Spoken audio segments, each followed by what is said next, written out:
Joo, moikka taas ja tervetuloa uuden videon pariin. Tällä videolla te näette mun piirustustaitoja, kun mä piirrän Lillest Pet Shop minifiguurin. Eli joo, tänään mä piirrän tän petsin tähän vihkoselle. Eli yleensä mä aloitan petsiä piirrettäessä. Mä aloitan piirtämisen tästä. Ja siis on mitä maailman paras petsien piirtää, mut joo. Sitten tulee korvat. Kokeillaan näyttää, niin siellä on tällaiset korvat. Miten mä voitan piirtää petsiä. Joo. Sitten mä lähden piirtää liuttakaulaa. Sitten tulee selkä. Häntä. Ja tossut. Tää on vähän vaikea piirtää, kun samalla pitää olla kännykkä kädessä.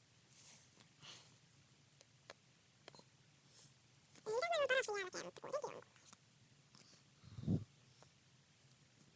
Noin. Sitten sellainen kulmakarvat. Mä en kun osaa niitä piirtää todellakaan. En oo ikinä osannut.